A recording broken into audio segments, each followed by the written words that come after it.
Good afternoon, everybody. Are you having a nice day? Can you hear you all talking about the weather? It's been hailstoning today in Claycross in Derbyshire, but we didn't have that much snow at home either. It kind of came and went, thank goodness. But here they did. Half of the staff couldn't get into work. Anyway, thank you for joining me on this class. So this is a class like no other because we're doing 2 hours, and that's not unusual because sometimes we do. But as most of you will know, if you watch the shows and bought the product on Create and Craft, it was the first time I'd ever used my Craft Studio. And there were 2 reasons for that. First of all, I didn't think I'd be able to use it. And actually, it's simple, which really surprised me because it's very logical and because the terminology is crafty, I recognised it. So it was quite easy to get your head around. But the second reason I'd never done it was because I thought I would have become completely and utterly addicted. And today I came into work at 8 o'clock and thought, right, I'll prep my class, couple of hours, done. Yeah, then I got on to my Craft Studio and it all went pear-shaped because I discovered all sorts of fabulous stuff that you can do. So what we're going to do is concentrate on the scan and cut for the first part of the class and then bring in my Craft Studio. And rather than, because a lot of you know my Craft Studio far better than I do, and you could probably teach me rather than the other way around, what I thought would be quite cool is if we did stuff that tied in together, because I'm presuming that if you bought the SVG and the My Craft Studio USB together, you will have both. And if you haven't, it will be a nice introduction into scan and cut for you. We do have 2 codes for you just before we start. So we have Mel 10. So MEL and then 10, and also flower, so FLOWER, not being patronising, just saying just in case, 20. So the flower 20 will get you 20% off existing Minecraft Studio USBs. And, hang on, Andrew's got, floral 20. This is what happens when you have a man in your ear. Floral, not flower, 20. So floral 20 will get 20% off existing USBs for Minecraft Studio, and brother 10 will get you 10% off everything brother, including the machine. So if you are tempted afterwards, you've got a great deal for you as well. So I'm just going to go through a few of these cards from when we did the show because it feels like a while ago now. And I have to say a massive thank you to you all because it did really, really well. I was delighted. Quirky Bird's been a brand that has been very close to my heart. And we did a lot of tins. And although we were building a community around the tins, it was nice to bring something else in. But you can still use the digital in your tins because you can size it down and you've got the nesting shapes on there. So we've got a lovely easel card here. And the actual piece at the front becomes so the stopper actually becomes part of the card. So if I just do that for you, you can see how I've used a stopper. I've used some of our construction weight acetate at the back and then just built on top of that. So it looks like this. It almost extends the length of the image, which I thought was quite nice. I had great fun doing this USB, I have to say. Now the stepper card that we've done here, if you go onto Highlight Craft's YouTube channel, on the free scan and cut classes, the class that we did last, so class 5 or class 6, I think, 6, I taught you how to make a stepper card. And we did it on the SDX and we also did it on the CM machine. So choose which one you've got and it will teach you how to make that stepper card on your scan and cut. So I thought I'll do it there and then we don't have to do it in the class. Then we've got another stepper card with the Curious one on. We've got this nice kind of frame with the Carefree Fairy on, dancing around the maypole. I love the fact that we also gave you the background papers, because by giving you the background papers, it means you can make them bigger, you can make them smaller, you can, all those kinds of things, which is fabulous. So you don't need to keep buying those as consumables anymore. We've got the Confident Fairy here. I do love her. She has a special place in my heart because she was my first one. And I love that. I love all the artwork that's with that. Then we've got the Loving Fairy, again, in a nice little easel. And for this stopper, I've shrunk down the story and just used that as a little stopper, and also foiled the reflections. So if you want to learn how to do that, go on to Highlight Cross YouTube channel, and there is a video tutorial there for you. Again, both on the SDX and the CM. I've done this card as well. This is a regular card that stands up, but it has this nice piece at the front that adds a little bit more interest into your card. Using the cog nesting shapes to create your card shape. So if I just open this up, you'll see we've got the different cogs just welded together, and then a repeat of one that I've already shown you. So let me move these out of the way because we're going to get really busy. Right. So the card that got the most comments and the most questions was this one, the curious one. So I thought I would show you how to do that, but I'm going to take it one step further and I'm going to teach you how to make this, which says curiouser and curiouser. And I want to put said Alice at the bottom. So this is, so what I've done is I've broken it down into stages and then I've saved the stages. So I'm not going to bring every letter on and move it across, but I'm going to explain to you exactly what I'm doing. If when you're watching us, it's a little bit grainy, it's because Zoom doesn't like having other things plugged into it, like computers, etc. However, when we put it onto YouTube and you watch it back on YouTube, it will be crystal clear. So I just wanted to let you know that because we've had a few people during the classes saying it's not a very good picture. It's because it's Zoom. There's nothing we can do about it at our end, unfortunately. But when we upload it into YouTube, it's perfect. So it is what it is, I'm afraid. But we'll do our best to get... Andrew's fabulous, even though he doesn't get the codes right. He is quite good at what he does. So I've got my SDX. Now, I've chosen a font that is in every single scan and cut that we've ever brought you, from the CM600 right through to the SDX. So I'm going to go into my fonts. And when you... Oh, bear with. It's on the wrong one. There you go. Said he was good at his job, didn't I? Right, so when you are bringing on a word... and you want to manipulate that word, so you want to overlap it so that you can weld it, for example, you need to bring the letters on one at a time. And it's a bit of a faff, but it's the way that it is. You can't multiple select something. And once because you bring it on as a word, so if I typed in curiouser as one word, it's a shade, it's one piece. So you can't ungroup it because it's one piece. So there's nothing to ungroup.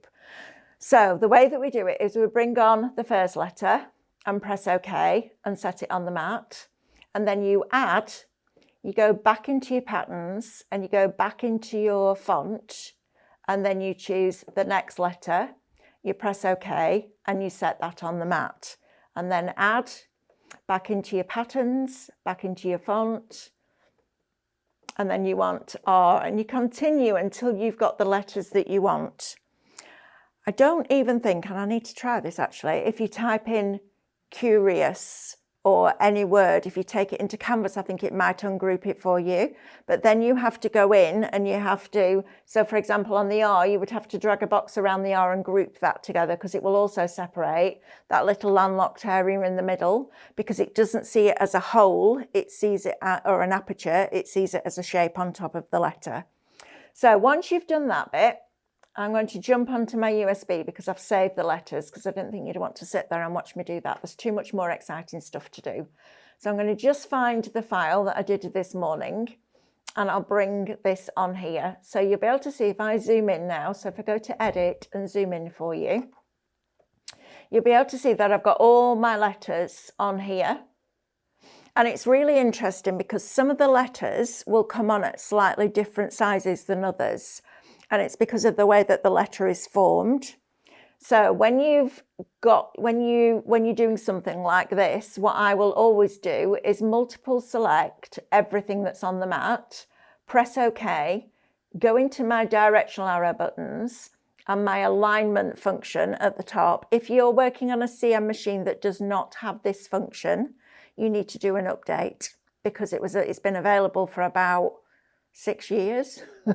So if you haven't updated your machine because you haven't been using it, now's the time. So your alignment function will align things either to the left or the right, the top or the bottom, the center or the middle. And then these two at the bottom I really don't get because they don't kind of do, I'm not quite sure what the difference. So I never use them. But wherever the straight line is, that's where it will align it to, okay? So once I've done, I'm going to align them to either the, well, I'm going to align them to the bottom because I want it to be level, because that's going to be the bottom of our card base. So once you've done that and you've nudged them so they overlap. Now, I know a lot of you will know this, but when we've got a lot of people on one class, I have to do it as if people haven't used a scan and cut before or haven't welded a word before. And then when we put it online, you can fast forward through those bits, so that's okay. So I've overlapped all of them now. So welding is like digitally gluing, okay? You have to overlap them to be able to join them together. So once you've overlapped them slightly, and I just use my little nudge arrows and nudge them across. Now, each nudge on an SDX is 0.5 millimetre. Each nudge on a CM machine is 1 millimetre. And that piece of information, as you start to do things like stepper cards, shaped cards, bring in different things where you need to be accurate as to where the lines go or the shapes go, is going to be invaluable. So nobody tells you that. I just did something and worked it out, measured that it was 0.5 mil and then 1 mil on a CM. But that's really important information, and it's lovely in classes that we can share things like that.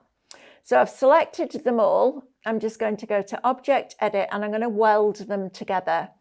If it can't weld them, it will come up and tell you, and it's either because they're not overlapped enough, or because sometimes, and it's really weird because it happens with some fonts and not with others. So let me just draw this out for you because I want you to see. Have I got a pen? Let me just go and see if Stephanie's got a pen in her bag. Bear with, 1 minute, I'll be back. Right, coming back. So when the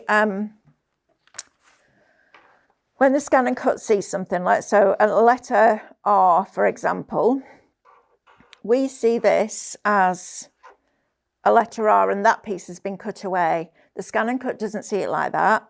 It sees it like that, as one shape sat on top of the other. So depending on how the font has been saved by the person that's designed it, if it can't weld and you know full well that everything's overlapped, you're going to take it into Canvas Workspace and divide it. And there'll be a video on YouTube showing you how to do that as well. Because once you divide it, it punches that shape through this letter and then it sees it the way that we see it. So that's how, but for this, it works perfectly with weld. So we're all right. So I'm just going to press OK. Now, I like that, but I want it to be a bit bigger. But I don't want it to be bigger. I'm just going to switch to millimetres. I don't want it to be much bigger widthways because I still want to be able to get it in an envelope, and an 8x8 envelope. But I can separate the height and the width, and I can make it taller. And you will get to a stage where it stretches too far. But I've done it at 45 millimetres, but you could go bigger than that if you wanted. You'll see when it starts to look a bit strange. So I've now got the Curiouser there, okay? So what I did then was save that file. So I'll do that again. So we just press OK and keep going, and we save it, and I'm going to save it onto the USB. So I've got that. It's asking me if I want to overwrite the original or do I want to create a new one. I'm just going to create a new one, and I'm going to press OK.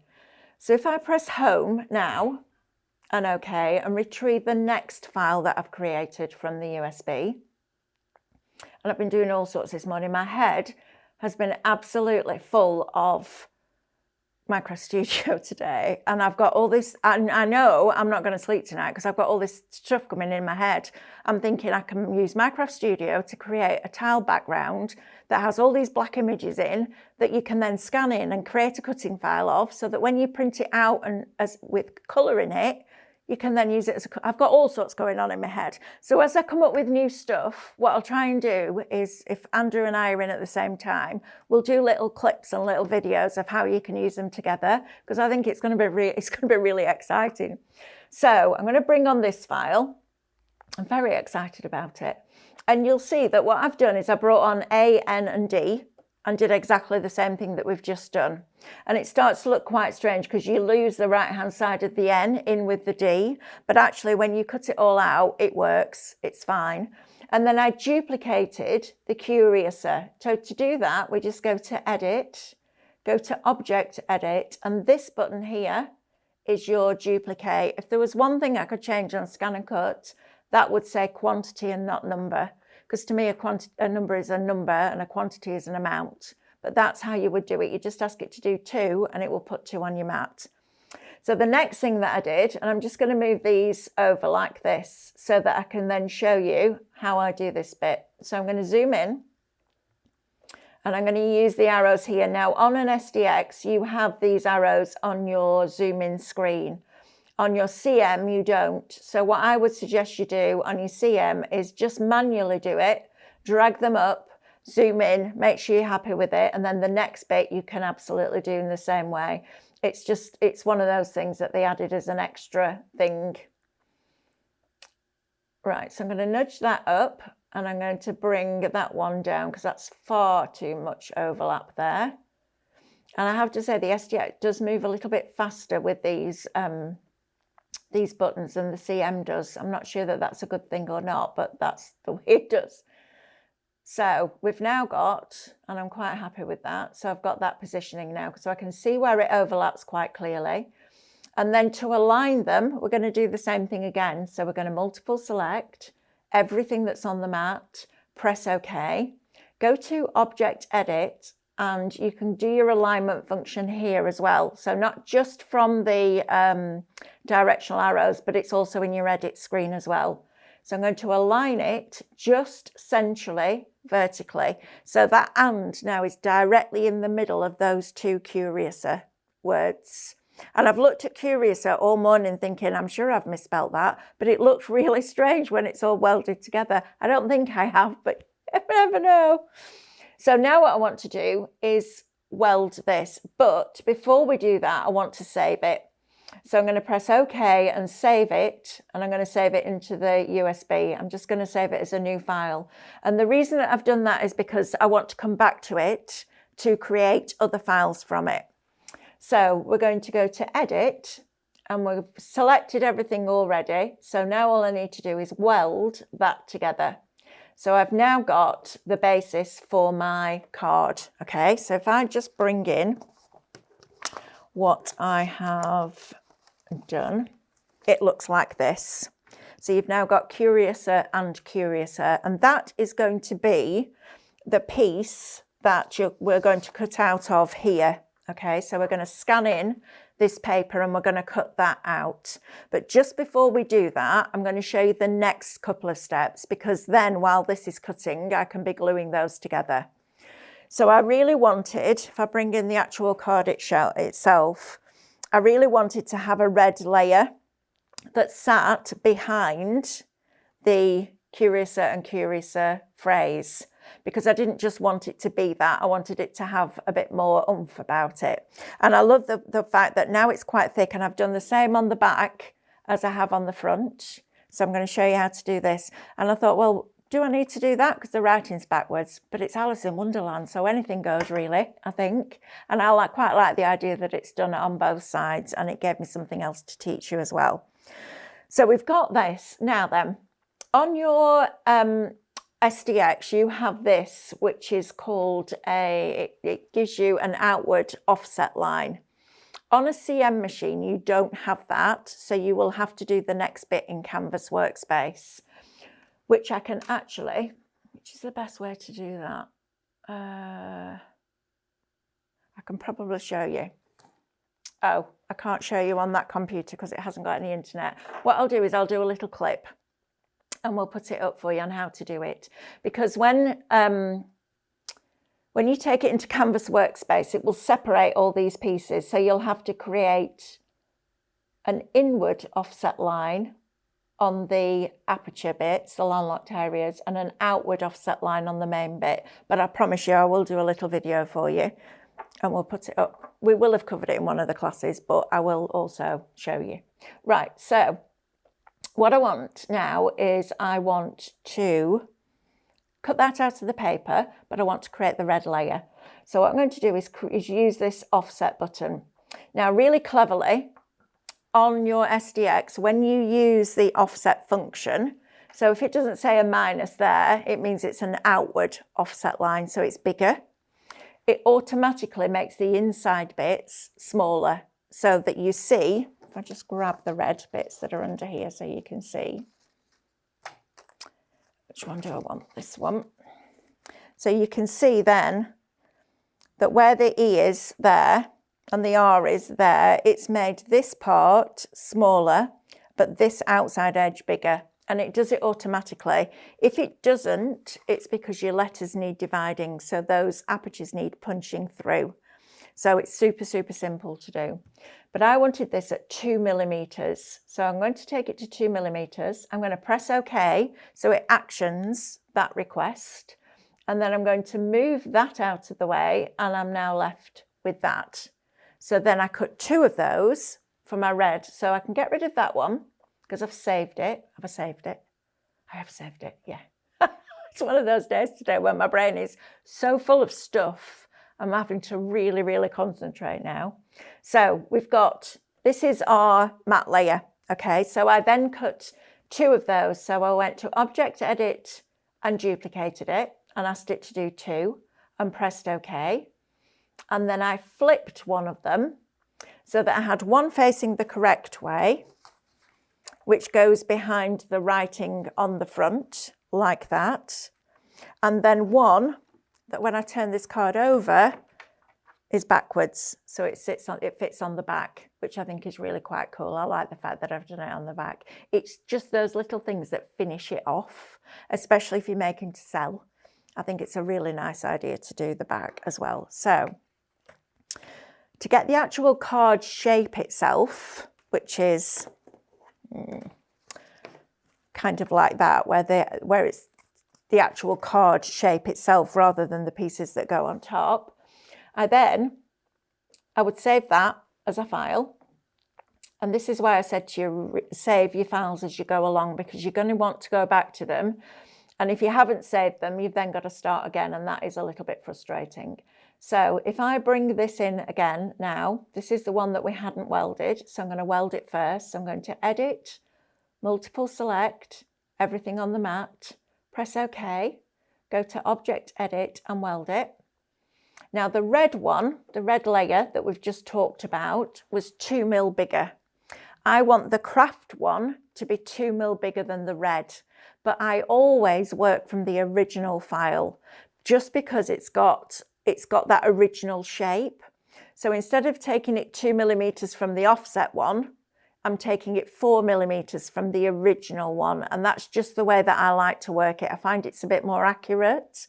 So to do that, we do exactly the same thing again. Those 2 circles, and we take this up to 4 because I want it 2 mil bigger than the red and 4 mil bigger than the actual pattern one.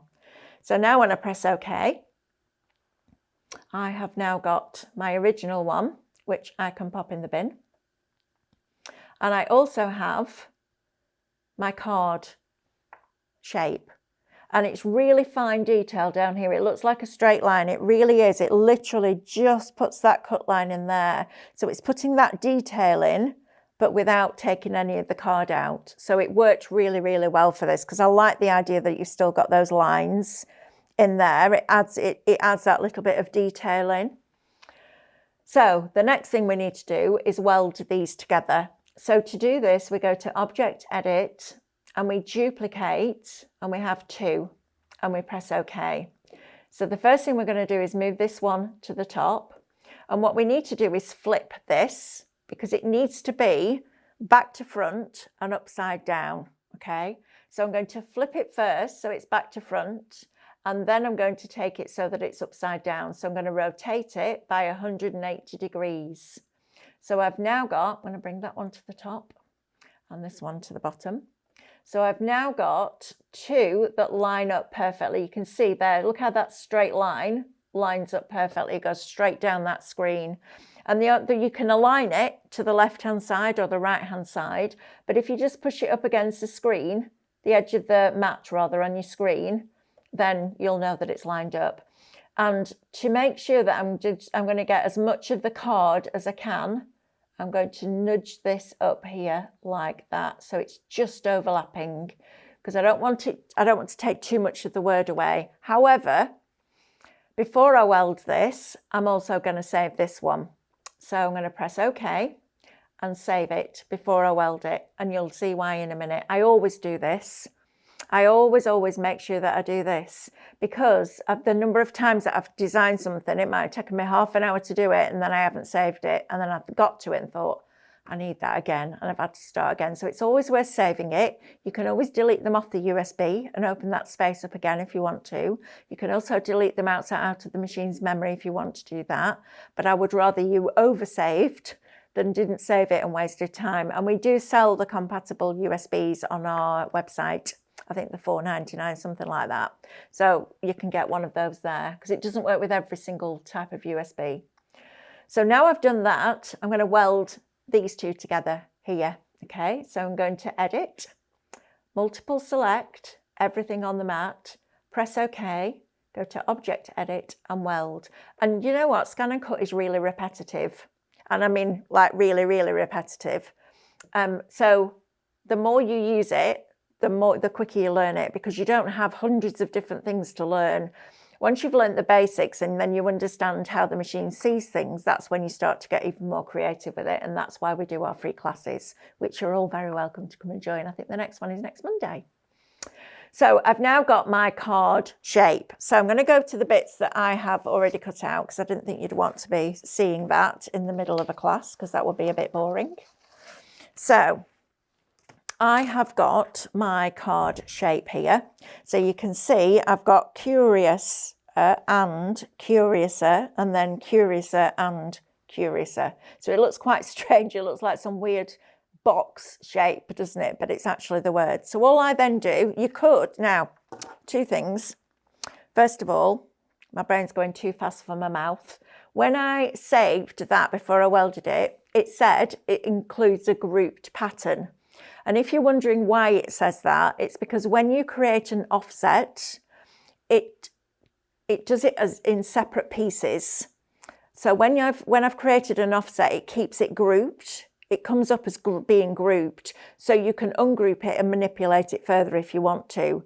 So if you're wondering, if you're thinking, well, I haven't grouped it, why will it not ungroup it if I save it? It's because of the way that it does the offset line. And secondly, I thought about putting a score line across here or a perforation line, but I also realised that these two straight lines, so if I put a perforation line in, I've got to try and avoid here and here and here, because as soon as you fold it, it's going to want to tear. So rather than messing about measuring this and putting a perforation line in here and here, just fold it in half. It's super simple. So all I do is make it into a dome like that, get the bottom edges lined up like so. So just take your time and make sure that it's level like that, and then just pinch it there and just pinch it across there like that while you're holding it in place. And then take your scraper or your spatula or whatever you burnish down with, bone folder, and we've now got this piece. But the thing that really drives me crazy about shaped cards is this bit. I don't like this bit, whether it's here or whether it's there, because it's not now a full letter. So remember when I saved the file before we welded it? I'm now going to glue one of those on top of there. And we're also going to, we did the other one that was already flipped, and we're going to put that on the back of there. So now we've got our full card shape with a full layer. And what this does is, first of all, it strengthens the card itself. But if you look at the top of here, I'm just going to see if we can get Andrew to just zoom right in for me while I've got this closed. You'll see, because one's gone on the back, and then there's the fold in the middle, and then another one on the front. You've got this gap because you've put one of the full ones on the front and one of the full ones on the back. And what that does when it stands up, right, Andrew, you can zoom out for me now, is it stops it looking like a Bambi card. Because it can't open much. I mean, you can open it to read it like that, but I think this is, for me, is more of a decoration, but it gives it that rigidity. Sometimes when you make tentfold cards like that, especially when you're building up layers on it, it can make it just slide open like Bambi's legs. That's why we call it a Bambi card. But look, I mean, if you look at it from the front, it just looks fabulous. and you're going to build up all those layers. So I think it's a really nice way, especially if it is a decoration, an ornament, and it could be that you take some of the reflection shapes and you make them into shaped cards like the Mad Hatter's hat or the teapots, and then start to build on top of that. So this is a really nice thing to give you something different to do. Once you think you've exhausted the USB, take something like, let's think what's on the USB. Something like, well, let's think about this. Let's think about if we took could take a playing card. This would be a nice one. So you could take this shape, which is your teacups, like that. So you could take that. There you go. Now I've put a drop shadow on this, but you could enlarge that reflection shape, weld two together, just like we've just done with the words, and then have this, and I know it won't have all the colour on it, but have that as your card shape, and then cut into a patterned paper. So create an inward offset line, so you then get the patterned paper. You can scan your paper in, you can position it exactly where you want it, and then you can start to build your scene, but you've got a teacup shaped card. That's what Scan and Cut's about. You know, you can do it with dies. If that was a big die, you could scan that in and glue two together, but you can do it slightly differently on here, and you've got all those different sizes, which is the most important thing. Right, so I'm just going to glue this together for you, and then I'm going to show you how in fact, I'm going to scan this in next so that you can see how I cut out the word, because it's important that we show you this bit too. So, because we are cutting, we're not going to scan this in on a scanning mat, because what we're going to do with this one is directly cut it out. And there are different ways of scanning, and I'm going to show you another one when we come on to the Minecraft Studio section, because I'm super excited. And I'm thinking, I'm sitting there this morning getting all giddy about it. I'm like, Diane, come and have a look at this. And she kept coming over. She's like, what are you up to now? I said, well, look at this. I can do this and this. And she's like, oh, that's clever. And it's interesting, isn't it? Because Diana to show me how to do it, but because I'm using the Scan and Cut, I'm thinking about Minecraft Studio differently. And you might all sit there and go, well, we know how to do that, Mel. But for me, it was really exciting. So I'm hoping that if you're new to Minecraft Studio, or maybe it's something that you've never thought of doing in conjunction with your Scan and Cut before. Otherwise, I'm going to be really disappointed. Right. Andrew's put a link to a twin pack of the USBs for you in the chat, so that's good. Right, so first thing we're going to do is recall the file that we want to cut out. So into our USB, drop down to the bottom, go up till I find that file, which is this one here. And I didn't weld this before I saved it, because I knew I wanted to come back to it. And also if I needed to just have Curiouser, rather than Curiouser and Curiouser, I can still separate it, because once it's welded, you can't reverse that, even in Canvas. If you weld in Canvas, you can undo it, but if you weld on your machine and send it into Canvas, it won't unweld it for you, like it ungroups it for you. So let's just weld this again. So multiple select, everything on the mat, press OK. Go to Object, Edit, and weld it together. And I know I'm going quite quickly, and I know it's a lot of information that you're going to get, but you can watch it back. And you'll watch it back with a really clear picture as well, which will be good. So just do the way that I teach is I teach I learn the bit that I need to learn to do the next bit that I want to do, rather than overwhelming myself. But when we're on a Zoom class, we've kind of got to cram it as much in as possible for you. So yeah, watch it back and you'll be able to take it a little bit slower. So I want to position this in a certain space on this piece of paper. And I have left my normal cutting blade in the other room. So I've got my vinyl blade in here, so I'll just use that. It'll be fine. To be honest with you, the vinyl blade, I think, and it might be wrong, but I'm pretty sure I'm not, is the same as the CM blade, the standard blade. So it's a nice fine blade. I would keep one for vinyl because it's a different cutting and it will last longer. Whereas if you do paper and vinyl, the paper's going to wear the blade down a little bit more and then it won't cut your vinyl as fine. So it's horses for courses, really. So what I'm going to do is scan in this picture And I'm not scanning it in so the machine can see the images on it and cut it out. I'm scanning it in so that we can see it and we can position the word exactly where we want it, and it can be cutting while I'm building up this card. So let's do this bit. And it's so quiet. I do love the SDX for that. It is super, super quiet. So I can now see, and I can make that background darker by going into the little toolbox and making it darker. So you can now see it in a better colour. It looks a bit blue on your screen because it's a screen through a screen through a screen. But when you're looking at it in real life, it's crystal clear. I'm just going to make it a little bit lighter again so that I can see the cutting file clearly.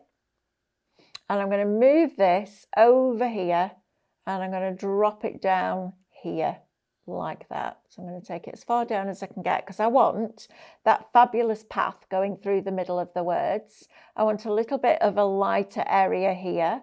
I want a bit of the topiary tree in. And then I also want this little unit, these mad, crazy drawers that are going on in here. And then we might just get a little bit of the door, but it's up to you. You choose. And that's why I like the fact that we've put the papers on the USB for you. We did them, I think we did them on A4 on the SVG one. And I think we did them in A5 on the Minecraft Studio, but of course you can resize them. So if you're working on just the SVG one, you can resize it at your print settings. So ask it to put 2 on a page, it will make them A5, 4 on a page, will make them A6. But of course, in Minecraft Studio, you can just drag it out and make it bigger. So the two, it's interesting really because the two work brilliantly independently, but I'm very excited now about this new marriage because I think it's a really good one. I think it might last quite a long time. I'm already saying, so can we do this? And could we do that? And will we be able to? I'm driving everybody crazy today, I tell you. So I'm going to press OK and please select and cut. I'm going to just go in here and set my cut amount to 0.5 because this is a 250 GSM card. So the cut amount, if you are cutting something out, like I've done leather this morning, believe it or not, we've had a fabulous company in this morning with vegan leather company. And they gave me this really thick leather. It's about, I would say it was probably about 3 mil thick. And it was there was a really soft one. You know, when you buy a really expensive leather handbag and it feels like gloves, it's really soft. We cut that. Then there was one that was quite textured and we cut that. And then there was one that felt quite solid, not brittle, but just really dense, and it cut through that. So the ladies were all like, oh, we need to scan a cut now, don't we? I was like, yep. But the reason I'm telling you that is the cut amount is the depth that you ask the blade to go to with every cut. So if I'm cutting something like greyboard that is 1 mil thick, I will ask it to cut. I will set the cut amount to 0.3 because I don't want to force that blade right through that thick, dense board in one go, because what will happen is it will either send your blade shooting off in another direction because there's too much force on that blade, or it will make your mat do that. It'll pull your mat, and once your mat twists, you can't get it back because it damages the mat. So I'll talk to you about that again when I've unloaded this mat, because there's a few things that you can do to stop that happening. So 0.3 with a 1 mil grey board, it will cut it 4 times. This is probably 0.5 mil thick. So if I put it on 0.5 mil, it will cut it once. That's what that cut amount is. So if you're cutting something that's dense like the leather that I did this morning, don't try and do it in one go. You wouldn't go in your garden and dig a 6-foot trench and try and get your spade in and pull it all out in one go. Just the gentler the cut, the easier it is on the mat, the easier it is on the blade, and the better cut you'll get. You'll get a much nicer finish. On polycotton, so on quilting cotton, I would actually put your cut amount on 1 millimetre because you want to try and get through that in one go, because you don't want it to go around and just pull at some of the threads. You want it to cut through it in first time. So it's learning those little things. Even though it's an auto blade, there's still things that you can alter. And it's really interesting because this at the beginning just had 2 options. It was 0.5 mil and 1 mil. Or 0.5 mil and 3 mil, I can't remember. There was either 2 or 3, but they've added more. And as a Scan and Cut user, I knew they would have to, because although the auto blade reads the thickness of a material, it doesn't read the density. And this kind of works on dense products because you can do a much gentler cut. So I'm going to press OK, and I'm going to press start, and I'm going to let that start cutting while we build up our card blank. So I've got my card shape. I'm going to grab my glue, which I know I brought in. I know my mind's a bit puddled today because I've got all this stuff going on that I want to try, and I have to, it's because I don't have pictures in my head, which is a thing. And if you know me well, you'll know that I've talked about this quite a lot. So if I close my eyes, I have no colour and I have no pictures. I can't picture what anything looks like. I can't see it. I know what, if I close my eyes and think about an apple, I know what an apple looks like, but I can't see a picture of it. So because I don't have that, I carry a lot of information around in my head, which is why I write a lot of stuff down. But then I find it difficult sometimes to come out of that creative brain and do something and concentrate on it, because I'm like, oh, well, if I did this, it might do that. And if I did this, it might do that. Honestly, I'm one of those people that has all this stuff going on in their brains. And it'll just be something simple that just prompts it. I'll be like, oh, I wonder if that would work. And I've always been that child that, you know, when it says do not press, I'm like, wow, what happens if you do? And pressed it and got in trouble more often than not. So, yeah, I don't know whether it is because I don't have pictures or whether it's just because I've got one of those brains that thinks about things slightly differently. And although I don't have pictures, I can look at something and break it down into shapes. And I think that's why it works really well for the Scan and Cut, because I can absolutely think, right, you know what?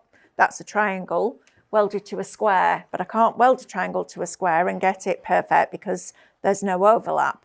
And if I overlap it, I don't get the right, I get like a little indentation. So then use a diamond instead of a triangle, and then that works because half of the diamond overlaps. And it's all these things that are going on in my head. And even live on air, when I've been doing the Disney machine this week, you know, people are emailing in and saying, can I do this and can I do that? I love it.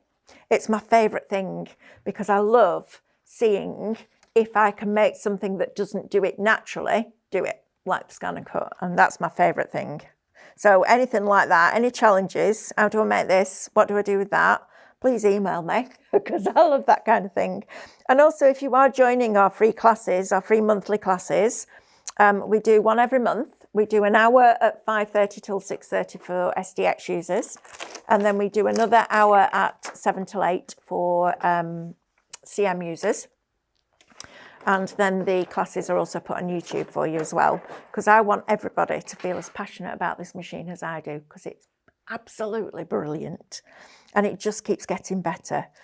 And I don't mean by upgrading your machine, I mean by all the different things that I keep coming up with that you can do, and I still haven't outgrown it. I'm still thinking of new things. And now we've got Micro Studio. This could go on for a long time, I'm just saying. Right, so I've now got my Curiouser and Curiouser, but out of one of the patterned papers. So I'm using that scene, I'm still using that scene, but I'm doing it in a different way. So if we go back to the teacups again, if you made the reflection bigger, so let me show you, because I can. Let's take that USB out and pop my SVG USB in. And just wait for that a minute to load, and then I can show you what I mean by this. So if I go to retrieve data and into the USB, and I go to the Curious collection, and I go to Tea Party and the reflections cuts, and I'll go to the large one because I can, and we'll click on that. Even though it's within a cutting file, so the first thing I'm going to do is get rid of that rectangle, because that rectangle is sat on top of all those shapes. So to get to those shapes, you either have to use your select buttons, or you can delete the rectangle off because we're not actually using it in the way that we normally do. I can drag that out of the way. I can select one of these, and then I multiple select part of the mat this time. I drag this arrow over the piece that I want to keep. I press OK, which selects everything else for me. and I put those in the bin. The original file is still on USB. You can't delete off your USB because it's locked. But now, for example, if I took this and I made it bigger, like that, and I could also make it a little bit wider if I wanted to, like that, because it's the shape that we're after. It's not the coloured artwork. I can then weld two of those together in exactly the same way that we've just done before. So if I bring this down here, it's going to make it a little bit smaller because I haven't got a 12 by 24 inch mat. So I'm going to ask it to duplicate it. I'm going to flip it so it's back to front, and then I'm going to rotate it so it's upside down. I'm going to move this up here and position that one there. Then I can weld those together. So we multiple select everything on the mat, press OK, go to Object Edit and weld it. And now I've got a shaped card of those teacups. So don't just see the reflection files as the files that you cut out your artwork with. Look at them and think, do you know what? That's a shape. I can do that. You could do it with the topiary tree. Maybe somebody's getting married and they're having, you know, topiary trees and all the ribbons and bows and all sorts of stuff on them. You can do it with that. But use your scene. So then scan a scene in and do it portrait or landscape. Scan it in, and then you've got your scene on the teacup card.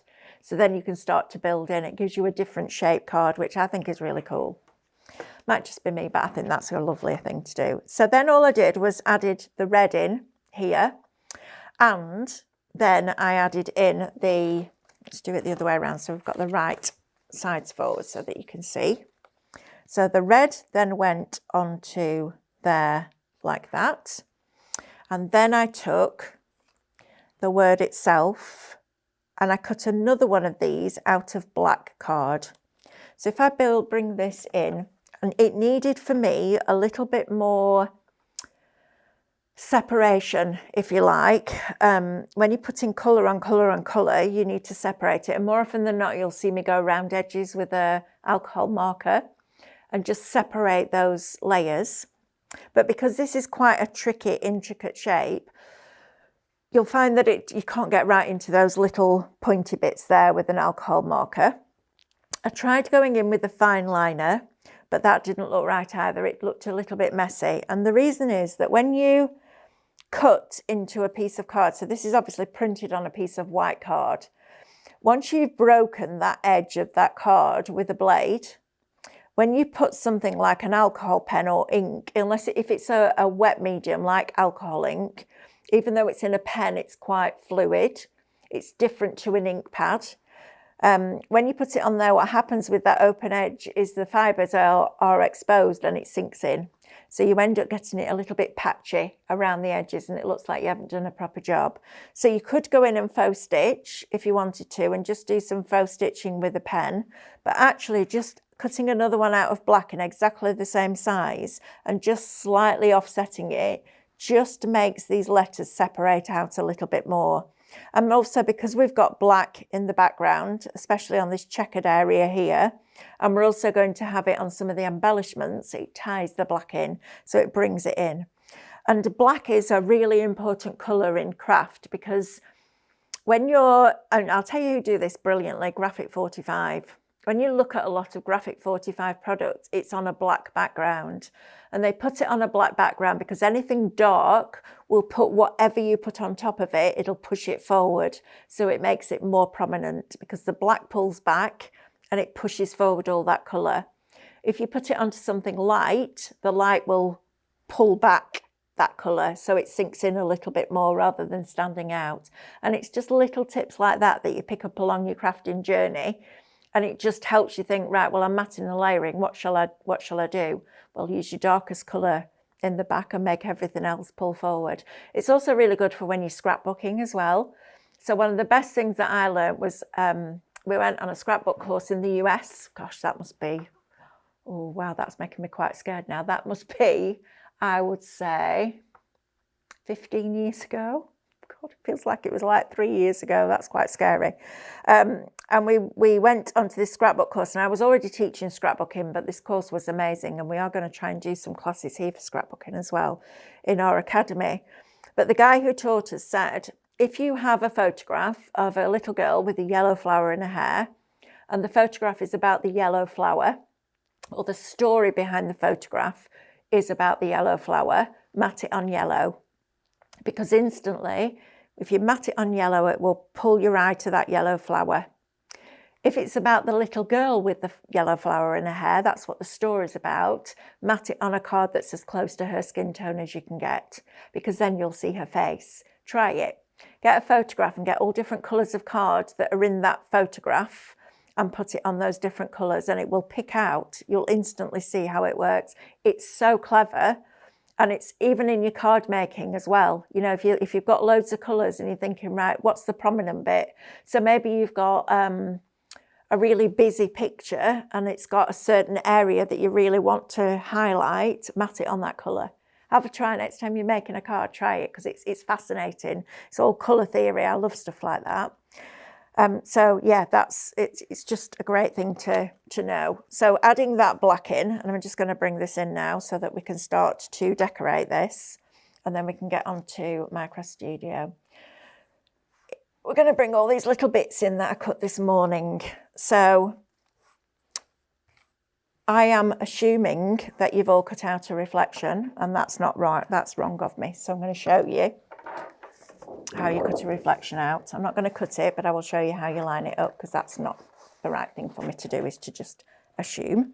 So I have got printed off the reflection that is from the Curious One scraper, and it tells you at the bottom, so it will always tell you which collection it's from. It will then always tell you which file it is, and if it doesn't have a size next to it, it's the original. If it's anything other than the original, it will tell you the size. And if it's a reversed reflection, it will also tell you that as well. The rule is, and you must follow this rule, you must print it at either actual size or 100%. Do not do fit to page, because then your cutting file won't line up with your reflection. So it's really important that you do that. It must be actual size. So if you've been struggling with that at all, I haven't got a ruler either. I'll put a little thing out I haven't got a ruler, have I? Blinking heck. Yeah, somebody will bring me a ruler in, and I'll tell you exactly what that rectangle should measure, so that you know that if yours doesn't, it's something in your print settings. So while Andrew's sorting that out for us, I am going to just press home and get rid of that, because we don't need that. And then I'm going to retrieve data from the USB. So I'm going to go to the Curious collection. They're always in alphabetical order. So I'm going to scroll down. So these arrows will take you from one page to another. I'm going to Welcome to the Party. And I'm going into my reflections. And when you open up your reflections, you'll have your extra large, your large, and your original. And sometimes we do a small one or a medium one. But with this, we didn't, because the originals fit in the tins. Thank you, Diane. Because the originals fit in the tins perfectly. We didn't want to go much smaller. We wanted to go bigger so that you got more scope for scrapbook pages and home decor and all that kind of thing. Right, so your rectangle should measure when you've printed it out. It should be, let's have a look, 189-ish by, turn this mat round because I can't lean over the table, to by, I think it's 252. So if it measures more than 252 in height, your print settings are wrong. Okay, so you need to have a look at that. And I know that because every time it's something to do with the print. Because when Sophie does all the SVG cutting files, so we convert the dies to cutting files, which is a massive job. What she does is we get them all tested. So we send them off to one of our design team members and they cut every single file out. So if it doesn't match, we would have known. So we've now got this here and we've got all of those pieces. So same thing that we normally do, we go to Edit and we multiple select everything that's on the mat. So it picks up all those parts. We press OK, we go into Object Edit and we group it together. So now we've got one piece that we can move across the page. You do not need to put your reflection in the top left-hand corner all the time. You just need to make sure that if you're moving it around the mat, you keep it straight, because you don't want to have to start rotating a cutting file. So we're going to do exactly what we did before. We're going to scan from here and we're going to press start. I'm going to show you how to line it up, and then I'm going to show you how to just isolate a couple of shapes. So if you don't want to cut everything in one go, if you just want to take a couple of topiary trees out of the paper, you can absolutely do that. And I'm going to show you how to do that as well. I'm so glad we've got 2 hours because I'm just so excited. Right, so first thing we do is zoom in. So zoom in and zoom into 400%. That's a function that's available on all machines. I'm then going to just drag this up here, and I'm going to position it more or less on top of that black rectangle. Then I'm going to use my directional arrow buttons just to nudge that up and nudge it over to the left. So now when I scroll down, you will see that those cutting files are in exactly the right place. And I'm looking at the heart that's in the middle. I'm looking at the edge of that topiary tree. That's not what I wanted to do. So these arrows move the actual file up and down. These arrows move the screen up and down. I'm going to nudge that over again because it's slightly out, and down one. If you ever find that there's an extra little bit here, sometimes it does it, and then sometimes it does it, and it can be on exactly the same printer. If you ever find that you've got that extra little bit at the bottom, go back into Object Edit, go into Resize, unlock the aspect ratio, so separate the height and the width, make it 2 mil bigger, and then drop it down by 1 space, and it will then fit perfectly. Don't ask me why it does it. Some printers do it, some printers don't. Sometimes it does it. It's one of those things with technology, isn't it? Right, so I could now ask it to cut that, and it would go ahead and cut it all out.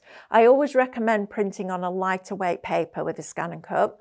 When you die cut, I will always use 250 because it gives you that nice, almost embossed feel to your die cut. And a die will put that beveled edge on your die, your cutting edge will push the card into itself. When you're working on something like a scan and cut with a straight blade, it cuts straight through, so it doesn't bevel that edge. So therefore you see the white edge a little bit more.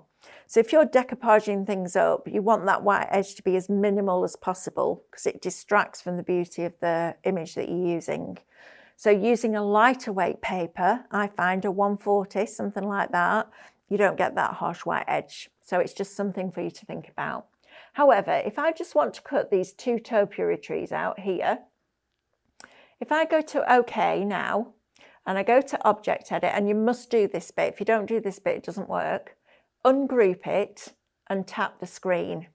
Now, I could go in and delete all those parts off one at a time, but I don't want to do that because life's too short. So I'm going to go into my little spanner here, and I'm going to actually use my cut area to change it. So I'm going to drag across here, and I'm going to go over those railings, but not over the topiary trees.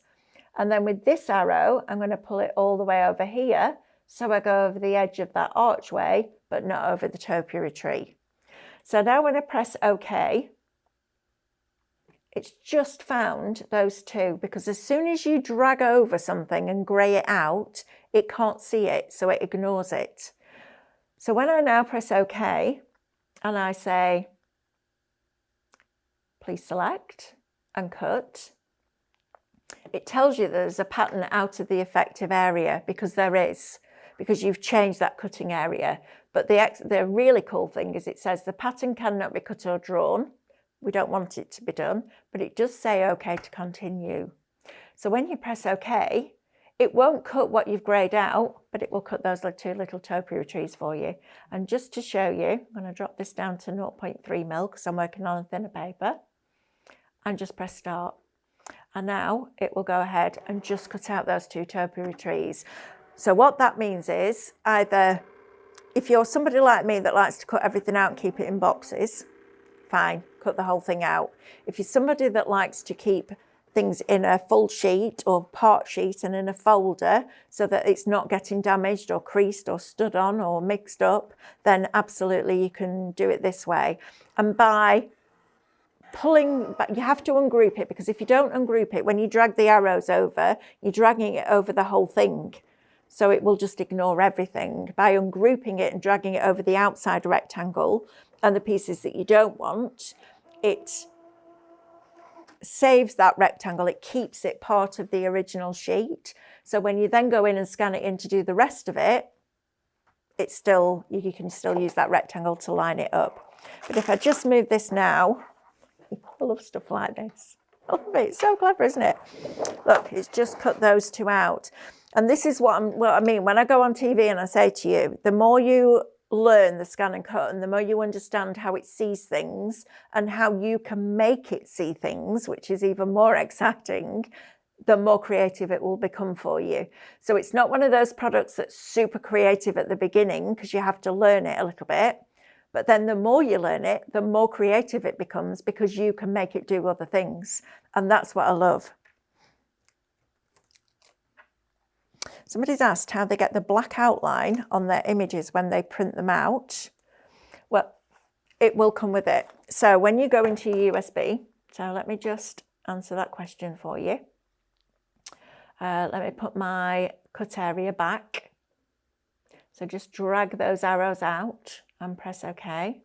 Then I can press home and get rid of that. So when you're printing your reflection, you'll put your USB into your machine, into your computer rather, not into your machine, into your computer. And it will open up and it will give you two options. There's a PDF version and there's an SVG version. This SVG is your cutting file and the PDF is your picture. So you print the PDF picture one at actual size or 100% depending on what you're working on. Do not do fit to page. And that rectangle will then be around that artwork. Okay, so it will print with that black rectangle around it. Because this is, if I show you these have all been printed the same this morning. So they all have that rectangle around when you print them off. Okay, that's that. If you haven't got that, then you're printing the wrong thing. I hope that answers your question. If it doesn't, you can always email me, you know. It's just Mel, is it Mel? Mel. I was thinking, is it Mel or Melanie? Mel at highlightcrafts.com. Okay, and then you can email me and ask me the questions. And as soon as I can, I can't say I can answer it instantly because I might be doing other stuff, but as soon as I can, I will. Right, so let's just decorate this card up and then we can start to have a play with MicroStudio. I'm actually a little bit more excited about MicroStudio than about Scan and Cut today, which is very unusual about me, but it's because I've made it work with it, that's why. So what I've done here is cut out these different little characters. And then I've taken, just like I showed you how to do when I said, you know, use the reflection file to cut out of black. So I've taken the reflection file out of the rectangle, just taken one like that and one of the not reverse ones, because when you bring in the reflection, Melanie, show pictures and words, love, pictures and words. Look, so when you cut this out, the cutting file will cut that and that. So the larger one and the slightly smaller version, which is what the die came like. So then you've got a larger Alice facing in one direction and a smaller Alice, or smaller curious one, I should say, facing the opposite direction. If you have the reversed reflection, so if it's the one where you flip the cutting file to make it fit the artwork. So just like we did when we scanned in that artwork, put the cutting file over the top.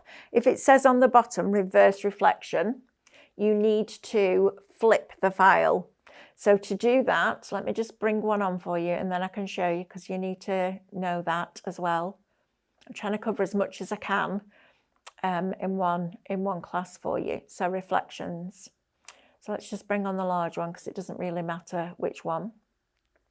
And press OK. So if this was reverse reflection, when you scanned in your image, the rectangle will absolutely line up because it's the perfect size, but the artwork won't. If that ever happens, it's because you're using a reversed reflection.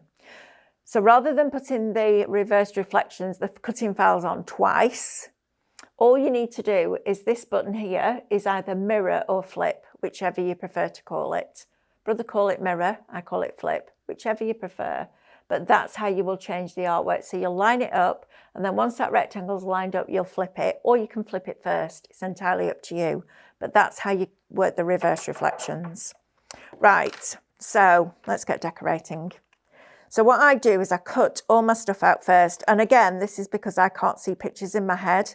So I can't imagine or see what a project's going to look like.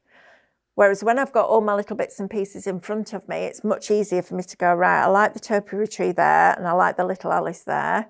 I want to balance that topiary tree on the other side like that. So I'm creating a boundary here, if you like. Happy with that. I'm going to stick those down as we go. If you're somebody that likes to map it all out first, absolutely. I always have my phone at the side of me wherever I can so that I can take a picture, because I'll think I remember where everything goes and I never do. I'm always like, where did that go? And again, because I can't see it, I can't remember. I think sometimes it's a bit of a negative thing that I don't have pictures, but then sometimes I think that it's a good thing, because if anything bad happens, I can't see that picture. I know Stephanie has so many pictures going on in her head. She actually went to a sleep clinic once, you know, and they told her that her brain actually never stopped being active, and it was even more active when she was asleep than when she was awake. So every morning when she comes down, I'm like, morning, did you sleep? She'll go, like that. Bless her. But the joy of having pictures in your head is that Stephanie, as she's designing something like 2 red robins, she can see the cards as she's designing the dies. So she knows that it's going to work as a composition. I mean, that's just fabulous, isn't it? So we all have our own little things, don't we? I can break things down into shapes. So it's, you know, it's all those different things that we have. We all have our own little skill set. We just have to find out what that is. It took me a while to find out what mine was. So we've got this. Then we're going to put this other fabulous rabbit up here. So, and because you've got that path going through this scene, it looks like he's on the path and he's got his pocket watch and he might be a little bit late for a very important day. Who knows? So I'm going to pop him on there. So he's actually on the path. And that's why I like using the scenes, because it still gives you that scene setting, that place to start, so that you think, right, well, he's on the path, he's going up to the house and she's down here, and the other rabbits saying, come on, we're going to be late. All the rest of that kind of stuff. This little tea set I'm going to just pop up here like that. And then I'm going to put the little hat on the corner there. I do love all these little extra little bits. I think they just make it, and they're really, really cute. I love this. And then I'm going to put the little watch there next to him. It's good fun, isn't it? But to be able to make everything, the files that create the card blank that you scan in and cut out of the picture, the matte layers, all that kind of stuff you can do on your scan and cut. And that's why I would encourage everybody to come on those free classes. I mean, you know what, they are free. And you can always watch them back again on YouTube. But rather than just going through all the basics of the machine, we do that bit, but I also do it within projects as well. So we did one where I taught you how to make a rosette. We did another one where, what else did I teach? What did I teach last time? I can't remember. Oh, step a card.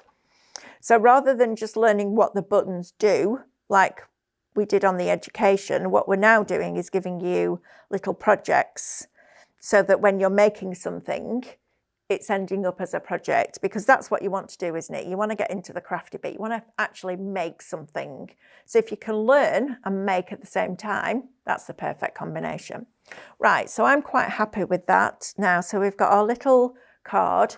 You could decorate the back. Now remember, you've got reverse reflections. So when we turn this over, we're going to see some of these on the back. However, if you then take the reverse reflection and put those in the same place on the back, you're not going to see the back of that black. Or you could just use black and have it as silhouettes. So you could have this, and so this could be your front bit. See, my brain's going again now. This is what happens. this is why I have to really focus when I'm on TV, because I'm like, I just want to do this, and then I want to do this, and I want to show that, and I want to show this.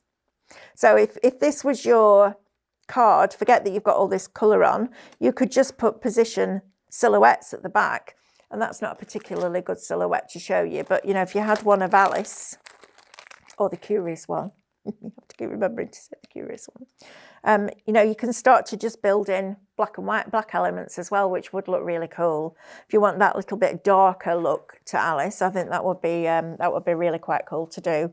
So that's the card that I wanted to show you how to make. Any questions, please email me. Don't think, oh, it's a silly question, I shouldn't ask that. There is no such thing as a stupid question. If you don't know the answer, you don't know the answer, because you've never been taught.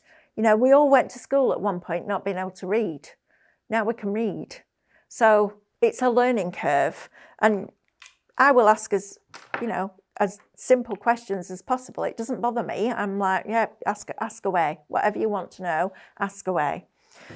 Right, Minecraft Studio bit. Now then, there may be an easier way to do this, but I don't know it yet because I haven't worked with the two enough. So I'm going to show you the way that I've discovered now. If there is another way and you're screaming at the screen, email me and tell me how you do it, because otherwise I'm going to be distracted listening to Andrew telling me what you're telling me to do, and it's not right for the rest of the class. So I'm sure there will be people out there that are going, oh, there's a much easier way than that, Mel. Please let me know, because I'm not, that doesn't worry me either. I'm like, I'm not here because I'm the best teacher. I'm here because I'm a crafter and I want to share ideas.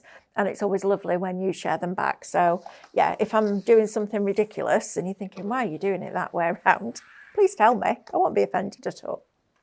Right, so I had a thought. Always starts with a thought. And when I was on Minecraft Studio and I was prepping for the shows, I was like, right, well, let's do the basics of bringing on an image, a scene, and adding in the characters, etc., etc. So we are going to do that first of all, just because I think it's a nice thing for you to see. And we'll just do it, you know, quite a quick one, because I'm sure most of you who've got Minecraft Studio have used this before.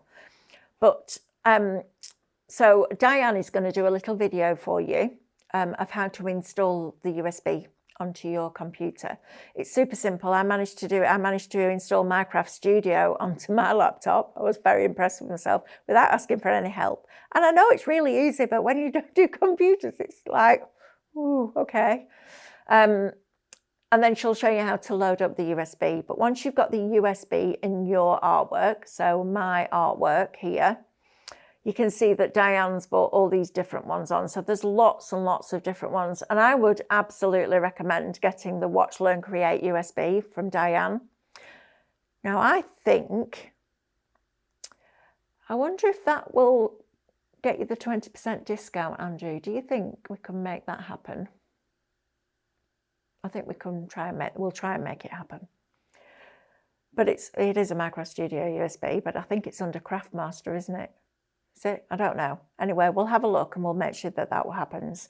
So Watch, Learn, Create is Diane's version of Look, Learn, Craft, which we did for the Scan and Cut. And I'm actually going to get this because I know that I will learn a lot from it. Because you do the basics, don't you? And then you start to go, well, what's next? And you start to just push that boundary a little bit and step out your comfort zone a little bit. So just to show you just a basic image here. So Quirky Bird Minecraft Studio. So you've got your collections in here. So that's where all your artwork for your fairies are. You've got your background images, so your background scenes, which is where all your backgrounds are. And then we also gave you some textures. So if you wanted to create your foam mats and layers, you can absolutely do that as well. So if we just go into backgrounds first of all, and let's choose a background. Let's choose that one. So just click it and drag it onto your screen. Now I've taken the grid off here. You can put the grid back on if you want. I actually prefer, I don't know which I prefer. Diane likes to take the grid off, as does David. I actually quite like it because when I'm positioning things or people or maypoles or tree stumps, it's quite nice to have that grid because you can see that it's level. but it's entirely up to you. And then to make it bigger, I literally just drag that out so you can have whatever size background you want it to be, whether you want it teeny tiny and everything in between. So that's, you know, it will only print what is within that white space, if you like. So I like that. I like that idea. And I do like the fact that I can have a grid. For me, it's like having a stamping block with a grid on it, so you can line your sentiments and things like that up. So it's, you know, it's whatever you prefer. So if I go back into Quirky Bird and then go into our collection. So when you open these up, you've got the Confident Fairy, the Carefree Fairy, the Loving Fairy, the Fearless Fairy, the Enchanted Elf, and the Curious One.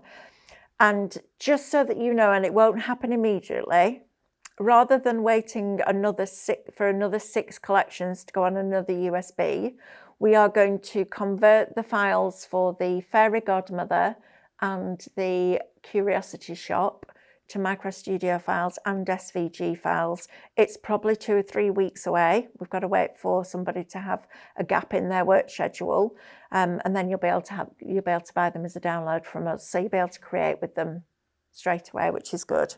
But I think it's the right thing to do rather than making you wait another 6 months. Right, so let's go into the, which one shall we have? Let's have the Carefree Fairy.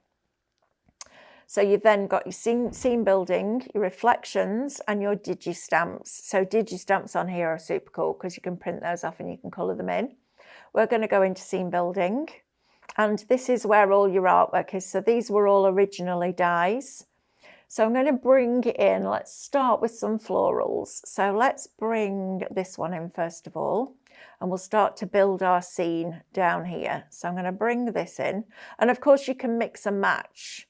And because this is at the front of a picture, I'm going to bring it to the front, but rather than just having it there, I can't send it behind because I haven't got anything to send it behind. If I sent it behind, it would go behind the background paper. I haven't got another image that I can put it behind yet. But if I bring in this, for example, I've then got this grounding element here. So what Lauren does is when we find the artwork, and we buy a lot of the artwork for Quirky Bird, because I can't draw, and there are so many amazing artists out there that never get seen because they live in different places of the world and you never really see their artwork. I like to support them because I think it's really important that we do that. And we always buy the correct commercial license so that you can sell it on, we can sell it to you and you can sell it on to your customers, which is lovely. So I've now got my stones at the front and then this is behind, but I want to add a drop shadow onto this because it's quite pale, especially on the stem. So I could increase the colour level if I wanted to, but I actually really like the drop shadow. So if I go into, I think it's effects, I have to remember, so bear with me because I'm quite used to this, quite new to this, but I am loving it, I have to say.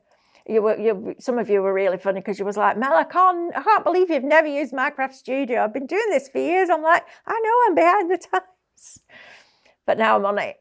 And now we're going to see what we can do. So instantly by adding that drop shadow, look how it makes that flower pop. I think it's fabulous. I love that little tiny slider. And the fact that you can, you can make it, look at that, look at that, look at that. Oh, I love it. It's so cool. So you could have one as a silhouette in the background. You can take the saturation down. Is it saturation? I think it is, in all the colours. Let me find out for you, because I might be talking rubbish. It's the brightness, I think. So if I click on that, if you take the brightness right out, you've got a silhouette. Imagine that.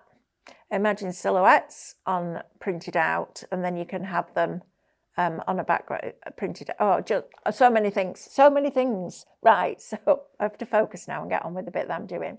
So I'm going to go back to files and I'm going to bring in one of these hairs. I like this hair here. He's nice. And again, now I've got that grid on, I can see that his front paws are on the grid, but his tail's not. So I know now that I need to just rotate him slightly. So some things I will have the grid on for and some things I won't, but it's up to you. It's yours, you decide. I'm going to go into effects again, and I'm going to add another drop shadow here. Where is it? There. Like that. And then I can change the direction of it too, which I think is brilliant, because I can bring it to the other side of the hair. Go on, move. Go on, keep going. Look, so I can bring it on the inside now. Isn't that cool? I love it. I think it's just so clever. And I will be getting really giddy about this, and you'll be like, yeah, Mel, we know, we've been doing this for a long time, love. We know exactly how to do this, but it's still really exciting. And then we're going to bring in the Carefree Fairy. So we've got her here. I'm going to make her a little bit bigger, I think, because I can make her bigger on here, and then I can always scale the whole thing down afterwards. So I'm going to put a drop shadow on her. So let's just go into effects and let's see what happens when we use. Let's make her a little bit brighter and a little bit, well, let's increase that saturation a little bit. So you can change the colours on her like that. Then I'm going to add a drop shadow on, because I love a drop shadow. It makes everything pop. So let's add a little bit of depth into there like that. I mean, how lovely is that? But I need something here. So I'm going to go into my files again. And I'm going to go back into Quirky by Macro Studio. And I'm going to go back into my collections. And I'm going to go into the Loving Fairy. Is it a Loving Fairy? Carefree Fairy, yeah, Loving Fairy. I think that's where I can't remember. You know, it's really bad, isn't it, when you can't remember what you've done? Nope, it's not that one. I think I was in the right one in the first place. So collections, I'm sure it's in the Carefree Fairy. I want the Maypole. Where are you, Maypole? There you are. So I'm going to bring this in over here. And I love this Maypole. I think it's just fabulous. I'm going to set it a little bit further back, and I'm going to make it a little bit bigger, like that. And it's interesting, isn't it? Because I want that to go behind her now, even though I brought it on first. So you can either work in two ways. You can either start at the back and work forward, or you can use your order function. Now, this is the bit that threw me completely because I couldn't find it. So I looked at the top here and I was like, no, I can't find it. Where's that bit? And I had to get Diane involved, and I was like, where is it? Because I can't find it. And she's like, right. So some things are on the bar at the top. Some things are on within the files, brushes, layers, effects. But anything like order or flip, you right click. So you right click and you've got your order there. So if I send that backwards, not to the back, but backwards, it then puts it behind her. So that ribbon now is behind her hand. If you send it to the back, it will send it behind the picture. So it's all those kind of things. So if you can't find it, right click on the image, because more often than not, it will be there. And then I'm going to go back into effects and add another drop shadow just because I love it. So I'm going to do that. I'm going to add a drop shadow on that Maypole. And I'm going to get it to pull out there. Why are you not? Oh, that's distort. Why? That's why, Melanie, because you're on the wrong one. Eek. Best button on here, same as the best button on Canvas Workspace. Undo. Undo it. It's fabulous. So once you've got everything done that you want, I'm quite happy with that. So I'm going to select all and I'm going to group them together. So now I've just got one set of little boxes and I can make that into my card front if I want. That's what I want to print. So that's all super cool, isn't it? And that's what we do. And I love that. I think it's really, really exciting. And then you can save it as well. But this is the bit that I got really excited about, because for me, this is where it starts to work really well with the scan and cut. So I'm going to zoom out a little bit and I'm just going to get rid of that. So at the top here, you've got digital punches. And these were the things that I was drawn to the most because I didn't realize that they were actually in here. And they are fabulous. And as soon as I looked at these, I was like, oh my goodness, these are like cutting files. This is phenomenal. So I looked at the word plaques, first of all, and I thought, right, let's see what we've got. And there's loads of different things in here. So you've got best wishes, birthday wishes, let's celebrate, congratulations, get well soon. You've got good luck, you've got great news, all of this. And these are digital punches. So rather than having a punch or a die, these are all digital for you, which I think are absolutely blinking brilliant. So I chose the top one. So you can see you're getting lots in each category. And I thought, right, so I have to have something to punch it through.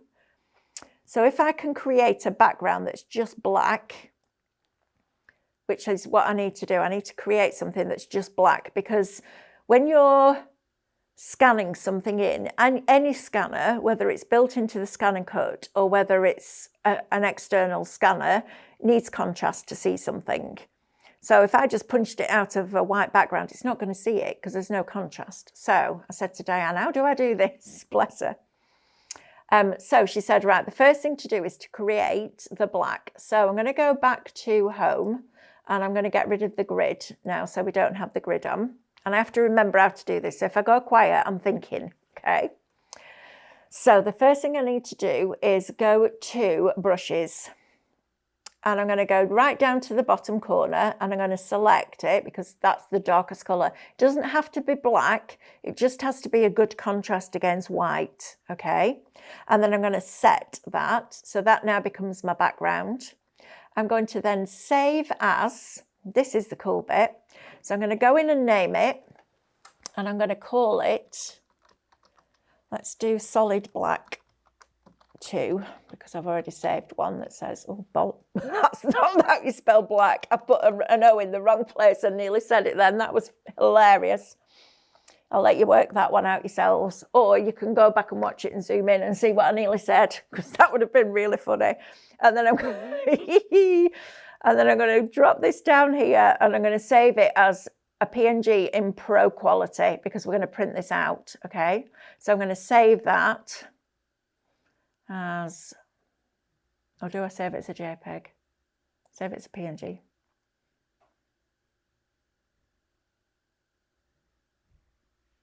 Right, so I'm going to save it.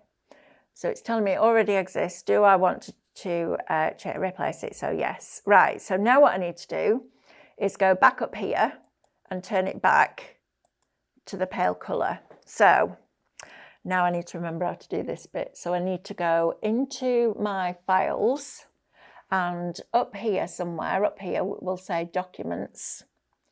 So I've got to get used to using this because I normally use a touchpad. So when I go into documents now, there's my solid black file. So now I just drag this on here. So I was like, right, now I can do that. I can play with the punches. So this is when I got really giddy. So digital punch, word plaque, best wishes I'm going to use. So I'm going to drag this over here. Oh no, now then, this is another thing that confused me, because normally you drag it on. With a punch, you click it and it goes on. So I'm telling you all the things that I struggled with in case you are brand new like me to Minecraft Studio. I'm going to make this the size that I want it to be. I can also go down to the bottom. So if I zoom somewhere down, oh here, look, and I can change it to inches. I can also see it in pixels. And I can see the page size and I can see whereabouts on the actual page it is. So a digital punch is really cool. So what you do then is go up here, and I want to keep the inner, but there is an undo, so I can show you the other bit as well. So if I keep inner now, it looks like it's just the punch on a white background. But when I go to home and cut, it leaves me with that as a black because it's punched it through the black. So that's now given me a perfect contrast for me to print that off and scan it into my scan and cut. And then I can create a cutting file with it. So all of these, and some will work better than others. I am going to be really honest with you. Some of them will absolutely work better than others. But all of these, word plaques, borders, or your florals, your everyday, your flourishes, your men's, your ladies, your kids, your doilies and lace, your Christmas, your corners and your frames, can now become cutting files. And once you've scanned it in and saved it, they're resizable. And I think that's really exciting. Now you could, if you just wanted to print that out and scan that in and cut it out, you could do that. But it's much more versatile as a cutting file. So I'm going to show you how to do that. I'm sure most of you have probably done this, and I'm getting overexcited about it because it's something new that I've learnt. And I love that about craft. It doesn't matter whether you've been crafting for, I think, how many years?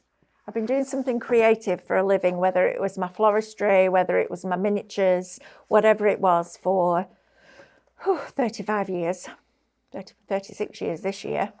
And I still love discovering new things and new crafts and new projects and new ideas. And I love learning from other people. It's not just about, you know, none of us think that we know it all, because nobody knows everything. The wise man is the one that understands that he doesn't know everything. My husband would say to that. Right, this is a scanning mat. So if you've never seen a scanning mat before, because we did actually sell a lot of scan and cuts alongside this product, so I'm just telling everybody this as well. Right, so somebody's asked if they can save it and import it into Canvas. There was a lady on Diane's class this morning that said you can. I haven't managed to make it work because it will import a PNG, but when I tried to import it, it said it couldn't read that file. So I'm not sure. I need to investigate that a bit more and try and get in touch with that lady from this class this morning, because she's saying you can. And if you can, that's brilliant. But I haven't worked out how to do it yet. That's my next thing. I need to work out how that works. So I need to speak to somebody that's a bit more technically minded in file format wise.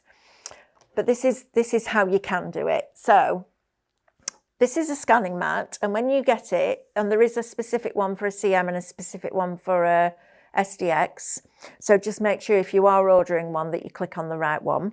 There's a blue band of tape that comes across here. Take that off. It helps with colour recognition. And this has no adhesive on at all. If you keep this nice and pristine and clean, which mine isn't because it's been chucked around on a desk, so it's got bits of glue all over it. And trust me, the scan and cut will see that bit because it's a white background. This will give it the best look at it because it's clean. You can't cut on this mat. The machine won't physically let you cut through it. So that takes away that little bit of worry because you can't cut on it. But if you look after it, it will be a one-time purchase. I'll be able to get this glue off. I'll just wipe over with a wet wipe and it will come off. But try and keep it as clean as you possibly can so you don't need to keep buying them. I'm then going to put this inside here and we're going to scan this in. Now, because this is Minecraft Studio and because this was developed by Stephanie and Diane, you have permission from them to be able to scan this in and save it into the machine's memory. And that's the key, because if you do direct cut, you would have to do it on a regular cutting mat and it would find this, but it would only find the outside edge. We want to find all of this detail, which I think is brilliant. There's something else I was going to say then and I can't remember what it was. My words just go at the moment. It's like brain fog, let words go out. I ignore it and then the words come back in again. So I'm going to show you how to do this. Oh, that was it. If you wanted to put this and scan it in on a cutting mat, you can, but it will take a long time to recognise it because it will recognise every single cut line that's on your cutting mat. Okay, and then when you ask, you can then get rid of all those lines by using your drag arrows, but it will just take longer to recognise it. But it's entirely up to you, whichever you prefer. I just like to have a proper scanning mat because it just, yeah, it's just easy. So I'm going to load this in.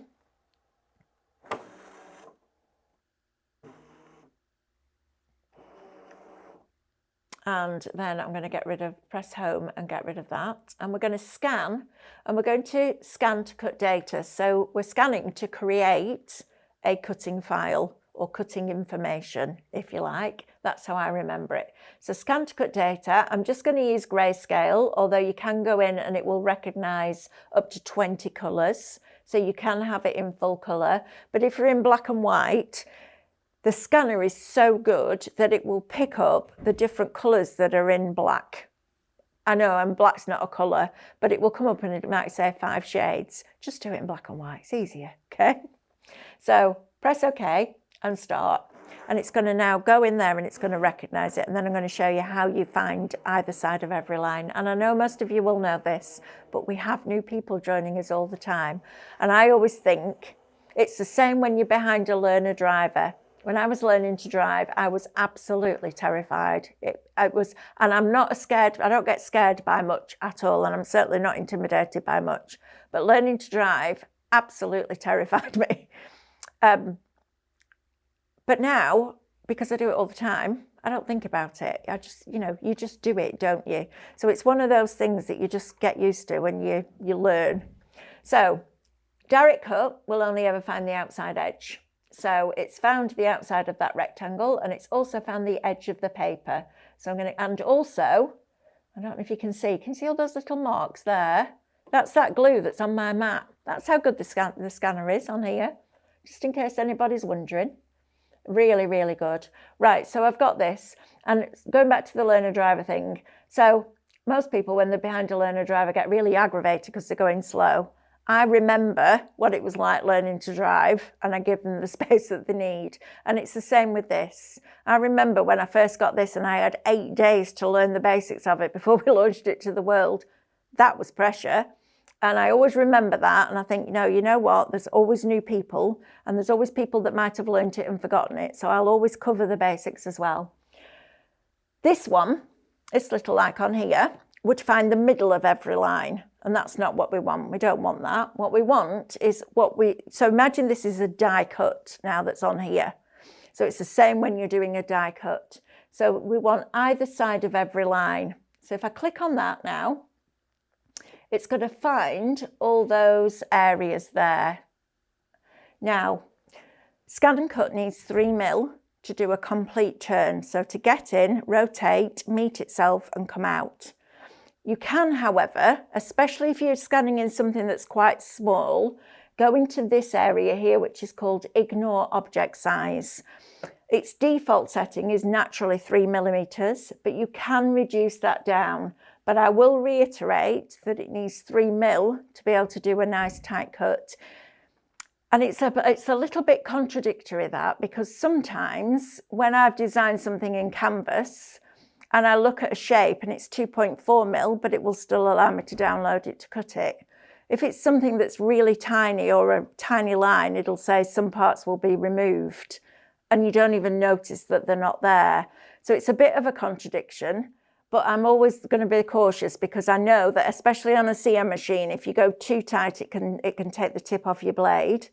I will always advise you to do that. However, if you are doing something that's small and you want to make it bigger, I would always advise that you took it down to 1 mil to pick up that detail, because otherwise, if you don't, when you enlarge it, it looks like something's missing. So play around with it. You're not committing to anything at the moment, but just play around with it and see how it works. So now I've gone down to there. I'm going to press OK. And there is also a smoothing function on your SDX. And that's sometimes if you download a file, and I have to say these are pretty good. These are printed out really quite well, even when they're enlarged. Because it's not a vector, if it's not a vector, when you enlarge it, it can pixelate slightly. And I remember when we first did Scan and Cut and people would say, I'm cutting it and it looks straight, but it's wibbly wobbly. And it can be the spray off the ink in your printer that the Scan and Cut saw and it follows it. Because whatever's there, it will follow it. And especially when you create offset lines and matte layers, it enlarges that. So it enlarges that pixelation. So they've put a smoothing tool in here. I haven't used it really yet, but if you ever find that's happening, there is a smoothing tool for you to use. So I'm going to press OK. And I'm going to save it onto the USB. Oh, I can't save it onto that USB. It's telling me the data can't be saved on a USB because I've got the Quirky Bird one on. And because they're locked, because we don't want you to delete the files off, I'm going to save it into the machine's memory just because I can. Or I could have put a blank compatible or a compatible USB in and saved it into that, but I don't want to wait for it to load. So now it's in the machine's memory. So now I don't need this bit anymore. So I can press home and OK, and I can unload this mat. So now when I retrieve data from the machine's memory, I'm going to go right down to the bottom, and there is my file. So the next thing I need to do is group that together. So I'm going to press OK and put it on what we call a workable mat, and I'm going to edit, and I'm going to multiple select everything on the mat so it picks up all those areas. And I'm going to press OK, and I'm going to go to Object, Edit, and group it together. And now you can see how it's picked that up. So now you can make it as big as you want it to be. Going smaller you've got a little tiny piece in the middle of the A and the R. So just be careful that you don't go too small. But look what happens. I'm just going to try and find it for you. I squealed this morning. Look at that. Look at that. That's a digital punch from Micro Studio that is now a cutting file in hundreds of different sizes. How cool is that? I think that is absolutely brilliant. So for the cost of Minecraft Studio, you have now got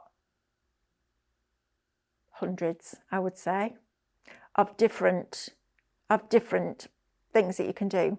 I think it's brilliant. I think somebody solved the issue of importing it in, but I'm not gonna do it in this class because I want to make sure I've got it right. But if I get it right and it works, I will do another video for you. Again, it will be when Andrew and I are in together, which isn't all the time. But I will absolutely do that. But I don't want to get wrapped up in that now. I want to show you something else on here. So just to show you, this was one of the doilies. I mean, oh, missed a bit there. I haven't missed a bit. And the scan and cut certainly hasn't missed a bit. I just haven't pulled it out. And this bit here. Now, sometimes, because it's not a vector, it might not close the line. So there was a little bit there that didn't go right to the tip. And it can be because it might be the line, because there is, so when you design with scan and cut, when we design SVG files, there is a minimum line width and there's a distance between the lines that Brother specified that you work to. So that the machine can actually see it. And sometimes if it goes too thin, it'll just ignore it, so it won't cut it. If you've got a file like that, I would suggest that you get it, enlarge it so you can see all the open spaces. Draw it with your pen and your pen holder, and then go in and fill in those lines. Because if you've got a gap 2 mil when you actually cut it out, if you enlarge it, that gap's going to get bigger. So get a fine liner and fill in that gap, then scan it back in again and resave it. So there's always a way around it. There's always something that you can do to make this do what you see it and do what you need it to do. So there's always those little workarounds. So we've got our doily and we've got our sentiment, but look at this one. How fabulous is this? Now this I've just printed off. This is one of the Christmas ones. Can you imagine how much you'd pay for a die for a silhouette like that? It would cost you a fortune. I think that is fabulous. And if you cut that out, I mean, you could cut it out of gold mirror card. The scan and cut will cut mirror card and it actually cuts it really well. Drop your cut amount right down to 0.3, but you will see that white card inside. So what I would do with this is cut this out of a card, just a regular card, put my embossing ink over the top, pour embossing powder over and heat it and get it that way. Or cut a piece of gold paper and put it onto another piece of card. But that as a cutting file is fabulous. And just go and have a look in Minecraft Studio. This is nothing to do with the USB that you've bought. This is about the digital punches that are in there. There's some absolute crackers. And I was like, oh my goodness, look at this. And then Diane showed me this. And I was like, oh, that set off a whole new trail in my head. So if I get rid of this and I bring my black back in, so I'm going to bring this onto here like that. That was the bit that I couldn't work out how to do. I couldn't work out how to punch it in, get something to punch it into. But then she showed me and I was like, oh, that's super cool. And I can remember it, so it must be easy. So if I now go into my digital punches again, and I go into my basic shapes, I'm going to go down and I'm going to get, let's just get the circle. So let's just click on the circle. So we'll do that and we'll have this like that. And then I'll go and I will keep the inner. So I've got my black circle. And then, I wonder if I can do this. I haven't tried this yet. Oh yeah, I can. So instead of bringing another punch on and resizing it and making it smaller, I can use that same one again. Huh, that's cool. I have had a conversation with Diane about, I said if there was one thing I would add, it would be alignment tool. But unfortunately, we can't add it to the graphics program because that would make it even better. But you know what? It was 15 years ago and they didn't even think about that because it was just so groundbreaking at the time. 15 years ago, to go back 15 years and computers certainly weren't like they were like they are now. Right, so let's do that, and then let's see if I can keep the outer this time. Yeah, look. So I've got a frame now. So now, and it's not very even, so bear with. Now then, this was the really cool bit. So I went back in then. Can you imagine me this morning? I was like a giddy kid. I bet, honestly, I'm like this when I'm at home. If I discover something new and I keep running into the room where Mick is and I'm like, Mick, look at this. And he's like, yeah, lovely. Yeah, nice. And I can see he's just tolerating it, but it just makes me smile. And isn't it lovely that, you know, you're still passionate about something all this time on? I'm going to bring this in because look at that. Oh, that's lovely. Right, so I'm going to put that in there and I'm going to drag that. I'm not happy now with that frame because it's too thick, but you'll get the idea. So I was like, right, now how do I do this? Because now I'm punching out of white again. She went, no, look at this. So I'd never even seen this bit. Fill in. Watch this. Look at that. So now you've got that, and when you select that, it will then print that out, and then you can scan that in and it will cut that out for you. Now, it might not work with this design because of those fine lines in the middle, but if you drew it out and strengthened those fine lines, so you thicken them up, it would work. So between the two things, it's just, honestly, it's fabulous. I absolutely love it, and I think I'm going to have to be really strict with myself because I'm going to have to do my job, first of all, which today, for the rest of this week, isn't playing with Minecraft Studio. In fact, I shouldn't have been playing with it all morning, but I was. But I think, you know, I've talked a lot about the journey with Scan and Cut and how it's completely changed the way that I craft and how you can go from an absolute beginner cutting out mats and layers to making three-dimensional projects by creating your own files from the shapes that are in the machine's memory, or if you're clever enough, designing them in Canvas Workspace. And 8 years on, I'm still finding new things that you can do on a daily, well, not a daily basis, but probably every month I'm like, oh, look at that. Didn't know I did that.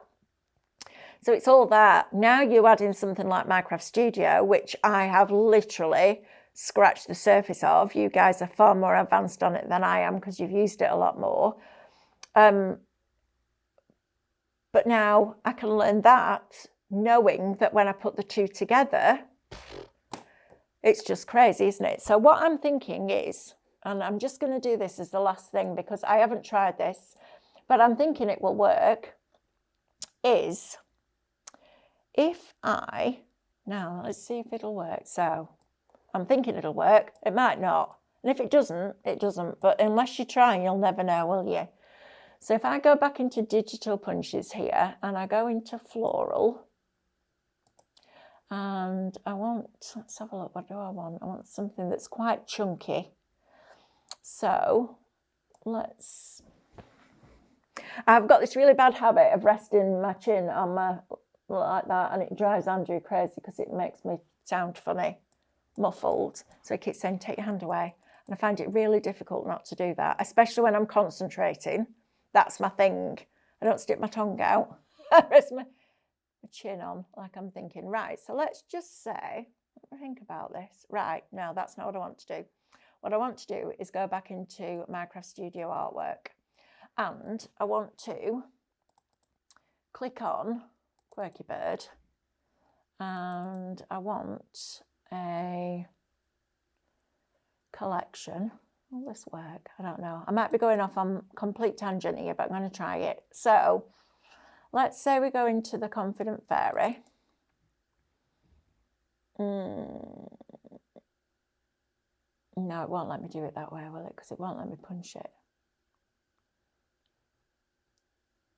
No, it won't let me do that. I was thinking that I could bring on an image, punch it through that black, but you can only punch the digital punches. Okay, I need to find a workaround for that because that's going to really bother me now that I can't do that. I might not need the black. Oh, that's why I don't need the black. Right, so, well, I'm saying that. Who knows? But I love this bit. This is the bit for me that's really exciting about anything that you do in craft. You just play and you investigate and you find what works and you find what doesn't work. And And it's just fabulous. So let's say we wanted a whole sheet of these mushrooms. So if I bring that on there, and I'm still not convinced that this is going to work, but I think it might. So if I put that there and I go into effects and I take the saturation right down, so it goes to, oh no, I need you to go black. Right, where's the brightness there? And I make it black like that. And then I haven't used the tile function either yet, so this could be fun. So I'm going to click on tile and I create a whole page of those. Okay, they're quite close together, aren't they? And I don't know if I can adjust the spacing and the tiling. That's something else I need to find out. But let's say that you've got that.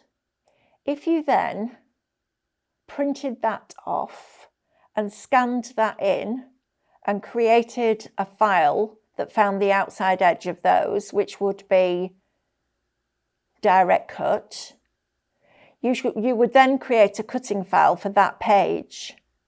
So then, and I don't know if this works either, if I bring that back up, does that bring that?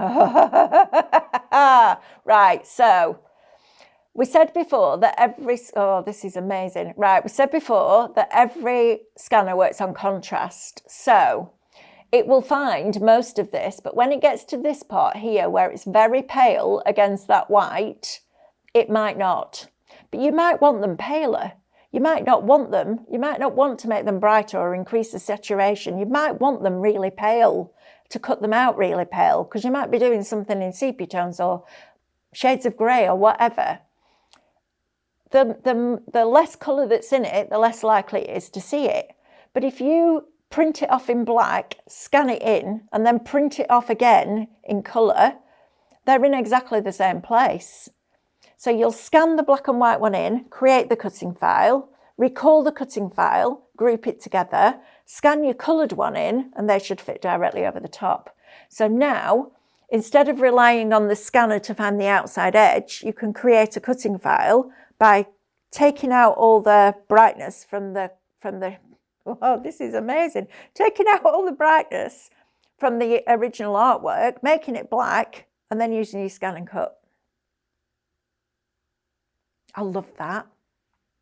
That is fabulous. And you could do the same thing with one mushroom, one fairy, one tree stump, one whatever, make them all black, do the same thing, scan it in, group it together, scan your sheet in, group that, just lay it over the top. And you can see it because you've scanned the colour one in. So you can see exactly. And when it does the black, it won't be solid. So when you scan it in, it will see the solid shape, but the actual cutting file will just be the outline of the shape. So you'll be able to see exactly how it goes over the top.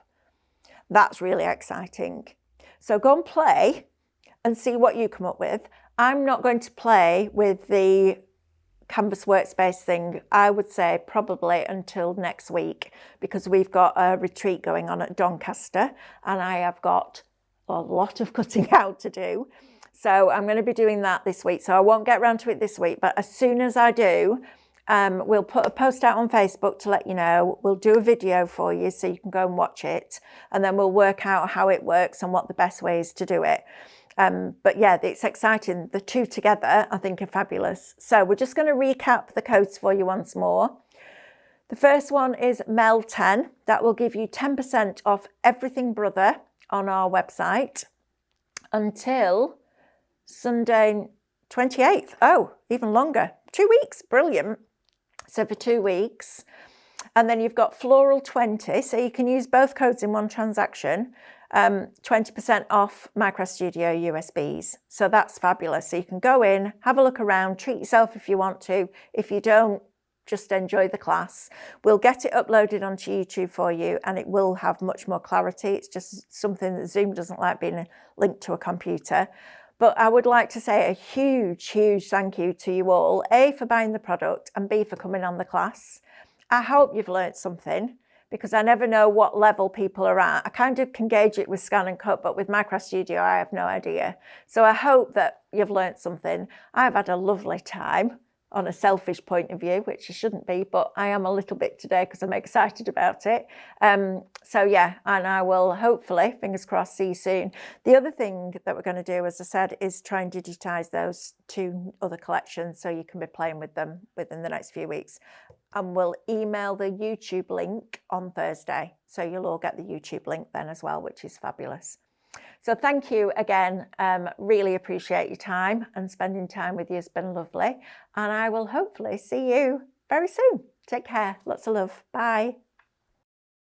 If you want to see more from Highlight Crafts, make sure you subscribe by clicking the button below. Then click the bell icon to receive notifications for all our new content.